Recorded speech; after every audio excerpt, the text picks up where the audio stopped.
नमस्कार दोस्तों, आप सभी का स्वागत है आपके अपने YouTube channel daily GK master में। दोस्तों आज है 1 जुलाई और 1 जुलाई से जितने भी करंट अफेयर्स के क्वेश्चन हैं उन सभी को कवर करने वाले हैं।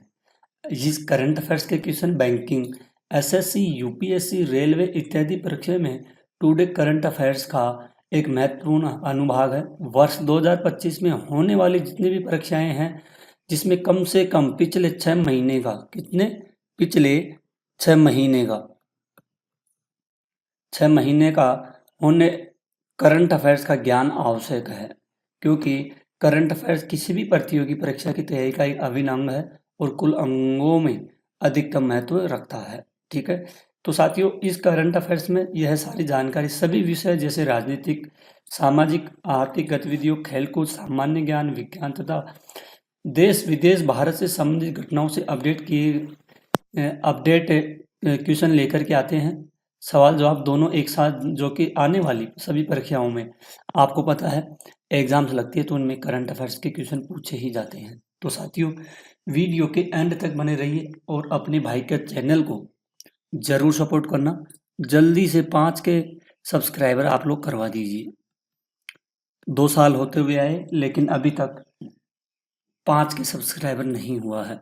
तो दोस्तों मेरे प्यारे भाई बहनों, सपोर्ट कीजिए अपने भाई को और वीडियो को लाइक शेयर जरूर कर देना, चैनल को सब्सक्राइबर कर देना और टेलीग्राम का लिंक डिस्क्रिप्शन में होगा।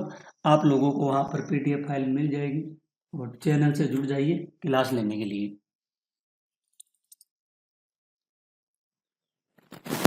तो आइए शुरू करते हैं बिना किसी देरी से पहले क्वेश्चन से। निम्न में से किस दिन अंतर्राष्ट्रीय संसदीय दिवस मनाया जाता है? तो अंतर्राष्ट्रीय संसदीय दिवस 30 जून को मनाया जाता है। ठीक है, जिसे 2018 में संयुक्त राष्ट्र महासभा के प्रस्ताव के माध्यम से स्थापित किया गया। यह दिन 1889 में अंतर संसदीय संघ की स्थापना की वर्षगांठ में चिन्हित करता है। यह दिन संसदीय लोकतंत्र को मजबूत करने और पारदर्शी, जवाबदेह प्रतिनिधित्व संसदों के महत्व को रेखांकित करता है। ठीक है, 2023 में इसकी थीम थी पार्लियामेंट्स ऑफ द प्लानेट, जो जलवायु कार्रवाई पर जोर देता है। ठीक है, ध्यान से क्वेश्चन को देखिए और इस पॉइंट्स को भी देखिए। इसको क्वेश्चन को एक्सप्लेन करते हैं पूरा खोल के। ठीक है, अगले क्वेश्चन की ओर बढ़ते हैं। अच्छा, उससे पहले बता दें साथियों, 30 जून की बात हो रही है तो 30 जून को अंतर्राष्ट्रीय क्षुद्र ग्रह दिवस भी मनाया जाता है। इसको भी आप ध्यान में रखना। और 30 जून को अंतर्राष्ट्रीय संसदीय दिवस भी मनाया जाता है।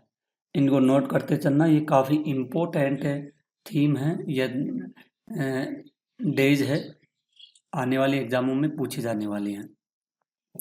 क्वेश्चन है, निम्न में से किस देश ने 5 अगस्त को जुलाई विद्रोह दिवस के रूप में मनाने की घोषणा की गई है? तो ये बांग्लादेश ने की गई है।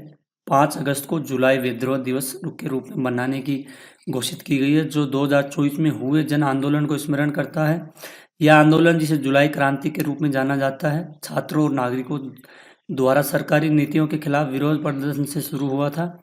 यह दिन बांग्लादेश के इतिहास में एक महत्वपूर्ण सामाजिक और राजनीतिक बदलाव का प्रतीक है। नोट, यह जानकारी हाल के समाचारों पर आधारित है, लेकिन विशिष्ट तारीख और घोषणा की पुष्टि के लिए प्रमाणित स्रोत की आवश्यकता हो सकती है। ठीक है,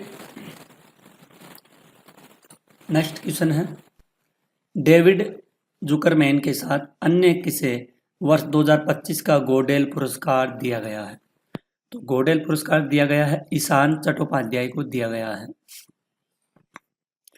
ईशान चट्टोपाध्याय जो कार्नेल विश्वविद्यालय में कंप्यूटर साइंस के एसोसिएट प्रोफेसर हैं, इनको डेविड जुकरमैन के साथ 2025 का गोडेल पुरस्कार मिला। उनकी 2016 की शोध पत्रिका explicit two source extractors and resilient function के लिए दिया गया। यह शोध रेडमैन्स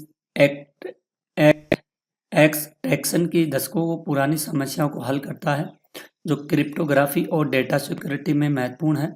यह जानकारी सैद्धांतिक कंप्यूटर साइंस में उत्कृष्ट योगदान के लिए दिया जाता है।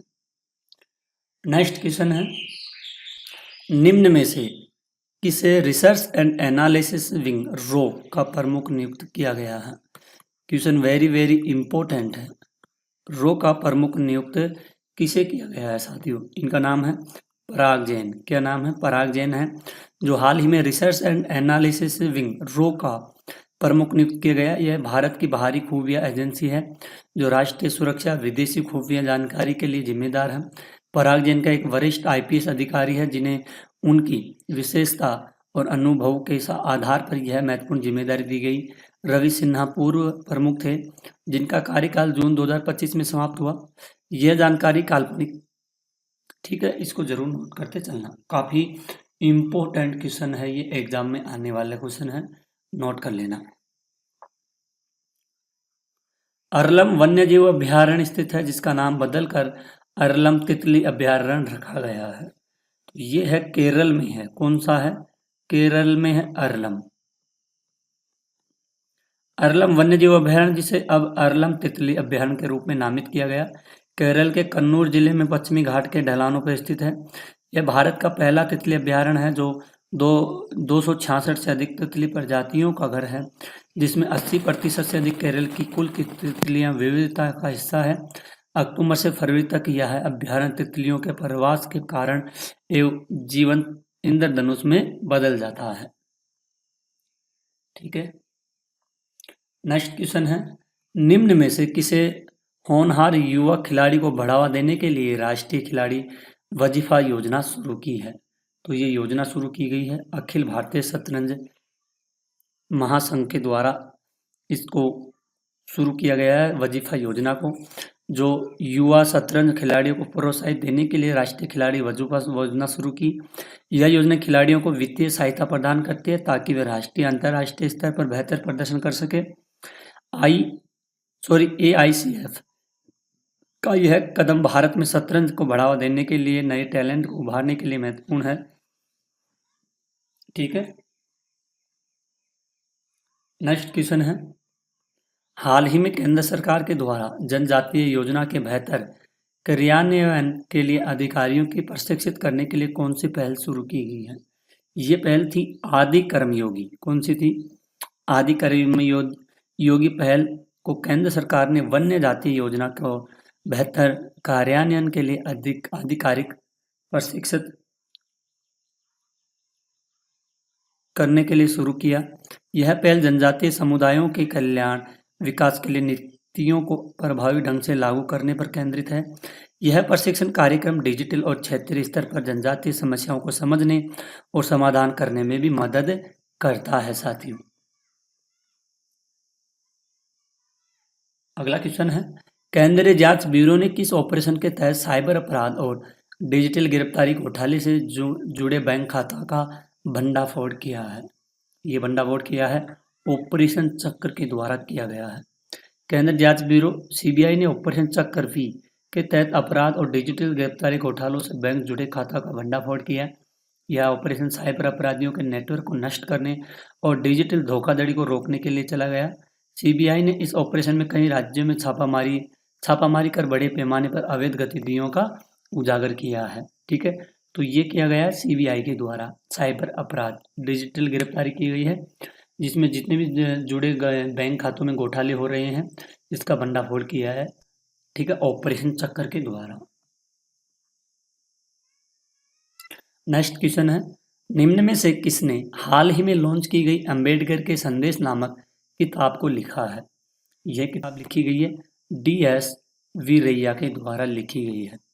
DS वीरैया ने हाल ही में लॉन्च की गई किताब अंबेडकर के संदेश लिखी। यह किताब डॉक्टर BR अम्बेडकर के विचारों और सामाजिक न्याय के लिए उनके योगदान पर आधारित है। यह पाठकों को उनके दर्शन और समाज सुधार के लिए किए गए कार्यों की गहरी समझ को भी प्रदान करता है दोस्तों। नेक्स्ट क्वेश्चन है, भारत द्वारा पठानकोट से किस देश को गुलाब की खुशबू वाली लीची की पहली खेप का निर्यात किया है?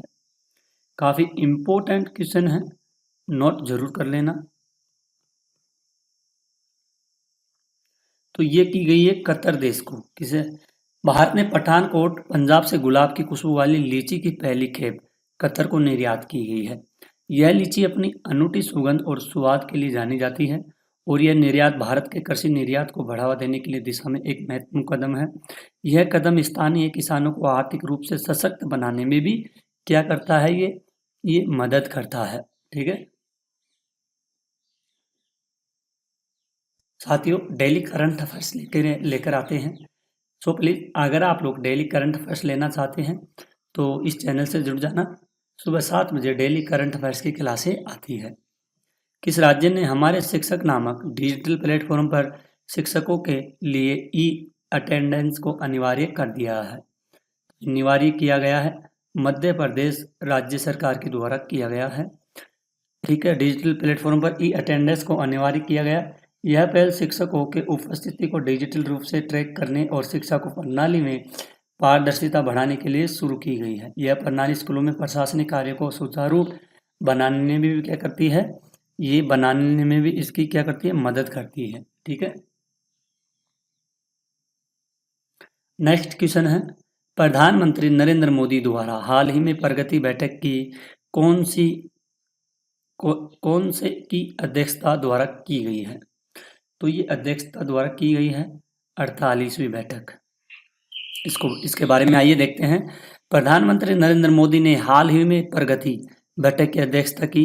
यह बैठक परियोजनाओं की प्रगति, समीक्षा, बुनियादी ढांचा विकास को तेज करने और आयोजित की जाती है। प्रगति मंच केंद्र राज्य सरकारों के बीच समन्वय को बढ़ावा देता है ताकि महत्वपूर्ण परियोजनाओं में समय पर पूरी हो सके। नेक्स्ट क्वेश्चन है, निम्न में से किस देश में अलियावती लोंग कुमेर को भारतीय राजदूत के रूप में नियुक्त किया गया है? और ये नियुक्त किया गया है उत्तर कोरिया का। ठीक है,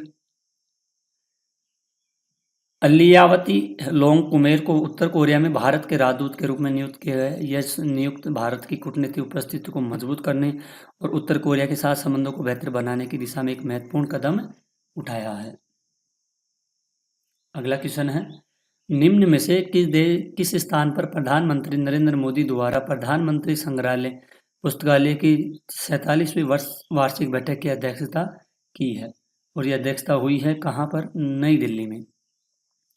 संग्रहालय और पुस्तकालय की 47वीं बैठक वार्षिक बैठक की अध्यक्षता, यह संग्रहालय भारत के सभी प्रधानमंत्रियों के योगदान को प्रदर्शित करता है और ऐतिहासिक दस्तावेजों को संरक्षित करता है। यह बैठक संग्रहालय के विकास और शोध कार्यों की प्रगति की समीक्षा के लिए आयोजित की गई है। साथियों, लास्ट क्वेश्चन है, इसको देखते हैं। निम्न में से किस राज्य को राष्ट्रीय उद्यान और संरक्षित क्षेत्रों के प्रबंधन प्रभावशीलता में सर्वश्रेष्ठ राज्य का दर्जा दिया गया है? ये दर्जा दिया गया है केरल राज्य में दिया गया है। केरल को राष्ट्रीय उद्यान और संरक्षित क्षेत्रों के प्रबंधन प्रभावशीलता में सर्वश्रेष्ठ राज्य का दर्जा मिला। केरल में पेरियार, साइलेंट वैली और अरलम जैसे अभ्यारण्यों में संरक्षण प्रयासों जैव विविधता संरक्षण के लिए किए गए कार्यों की सराहना की गई। यह उपलब्धि राज्यों के पर्यावरण संरक्षण के प्रति प्रतिबद्धता को क्या करता है, दर्शाता है। तो साथियों, आज के आपके टॉप क्वेश्चन थे 15 जो डेली अपडेट्स हैं करंट अफेयर्स के क्वेश्चन, और डेली 15 ही क्वेश्चन लेकर के आते हैं। अब 20 मिनट की क्लास है, वो आपकी ओनली 10 मिनट में लेकर के आते हैं। साथियों, ये वो करंट अफेयर्स की क्लास है जो भारत में जितनी भी एग्जामें लगती है ना, तो उनमें करंट अफेयर्स के क्वेश्चन जरूर पूछे जाते हैं। तो प्यारे भाई बहनों, करंट अफेयर्स के लिए हमारे चैनल से जुड़ जाइए। डेली करंट अफेयर्स की क्लासें आती है और टेलीग्राम ज्वाइन कर लेना, PDF फाइल वीडियो मिल जाएगी। तो आज की क्लास को यहीं ख़त्म करते हैं और मिलते हैं एक और अगली क्लास के लिए। तब तक के लिए धन्यवाद। जय हिंद, जय